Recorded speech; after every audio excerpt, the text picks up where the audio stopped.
जो सवाल आपने किया है कि खाद की काला बाजारी रोकने के लिए सरकार ने क्या कदम उठाए, विभाग क्या कर रहा है, मैं आपको बताना चाहूँगा। जहाँ तक ज़िले हिसार की बात है, ज़िले हिसार में इस तरह का कोई काला बाजारी का अब इस सीज़न में कोई मामला आया नहीं है, पहली बात। दूसरी बात, हमने रेल हेड से और फार्मर तक एक ऐसा सिस्टम बनाया है जो खाद रेल से उतरेगा और वो किसान तक पहुंचेगा। उसमें हमने व्हीकल ट्रैकिंग सिस्टम एक अडोप्ट किया है कि भाई आप का रेल हेड से होलसेलर, होलसेलर से डीलर और डीलर से आपका किसान तक। ये इस प्रणाली से हमें ये पता रहेगा कि भाई कितना खाद किस डीलर के पास है और उसने उस खाद को कितने फार्मर्स में डिस्ट्रीब्यूट किया है। इसमें हमने एक और अच्छा किया है कि 18 तारीख को हमारे माननीय कृषि मंत्री जी और हमारे ACS additional chief secretary director agriculture सभी की एक वीसी थी, सभी डिप्टी डायरेक्टर साहिबान के साथ। उन्होंने उसमें सभी को निर्देश दिए कि भाई 60% तो सहकारिता विभाग में मीन्स हैफेड और कोऑपरेटिव सोसाइटी एटसेट्रा इनमें, और 40% आपने खाद प्राइवेट में बंटवाना और बिकवाना है। तो उसमें हमने ये सुनिश्चितता कर दी हैफेड को, और 19 तारीख को हमने कोऑपरेटिव्स, जीएम कोऑपरेटिव्स और हैफेड के डीएम के साथ एक मीटिंग और सभी कंपनियों के नुमाइंदे उसमें बुलाए थे। हमारे यहाँ मीटिंग का आयोजन किया गया और उसमें हमने सख्त निर्देश दिए कि भाई किसी तरह की भी कोई चूक बर्दाश्त नहीं होगी।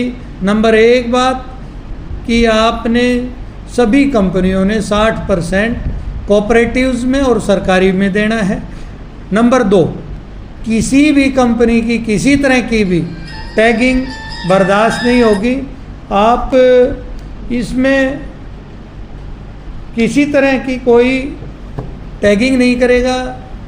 और तीसरी बात, हमने उनको ये भी समझाया कि आप कोऑपरेटिव्स में आपके पास बहुत अमला है, उसको ये भी समझाने की कोशिश करें कि भाई डीएपी एक फॉस्फेटिक फर्टिलाइज़र नहीं है, एनपीके भी है, अदर्स फॉस्फेटिक फर्टिलाइज़र भी हैं, उनका भी किसानों में जागरूकता हम स्वयं भी जगाएंगे और आप भी जगाना।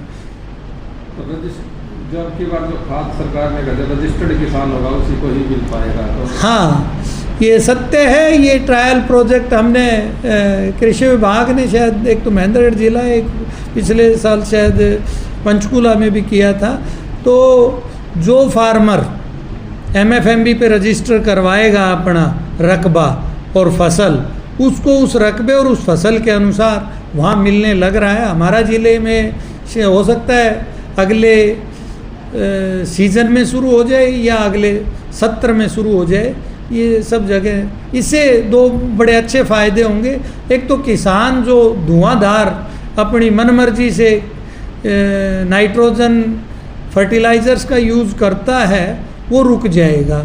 जो सिफारिश शुदा हरियाणा कृषि विश्वविद्यालय हिसार द्वारा सिफारिश से की गई हैं उनके अनुरूप ही किसान को खाद मिलेगा और वो उसी अनुरूप उन खेत में डालेगा।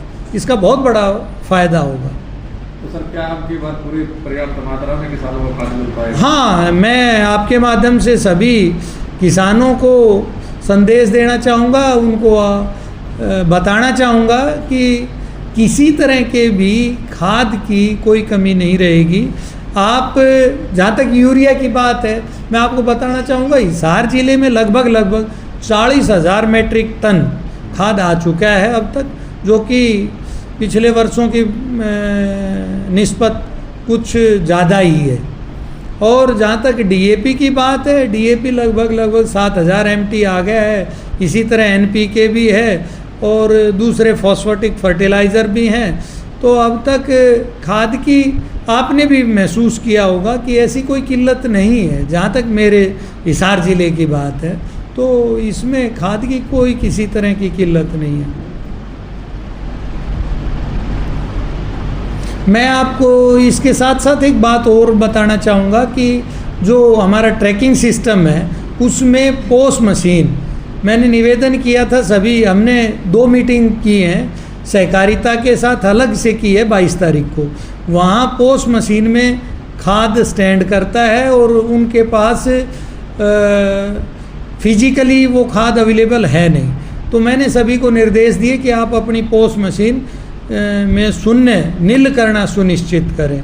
दूसरी बात, हम समय समय पे अब जून और जुलाई में हमारा महाअभियान होगा जो फर्टिलाइज़र्स और दवाइयों का, उसमें हम रैंडमली सभी दुकानों से सैम्पलिंग और इस तरह के क्वालिटी कंट्रोल के हम कार्य करेंगे, तो ताकि किसान को अच्छा गुणवत्ता की चीज़ें मिलें, इसके लिए कृषि विभाग हमेशा प्रयासरत है। मैं आपको एक बात और कहना चाहूँगा, किसान भाइयों से मेरा निवेदन है वो किसी तरह का पैनिक क्रिएट ना करें, क्योंकि खाद की कोई कमी नहीं है और खाद लगभग जितने खाद की हमें आवश्यकता है उतना खाद हमें ज़रूर मिलेगा। मेरा इसके साथ साथ आपको एक और निवेदन और आह्वान कि किसान भाई अब थोड़ा सा प्रकृति खेती मीन्स ऑर्गेनिक फार्मिंग की तरफ भी अपने आप को डाइवर्ट करें, क्योंकि देखो गुणवत्ता का तो हर जगह महत्ता है ही।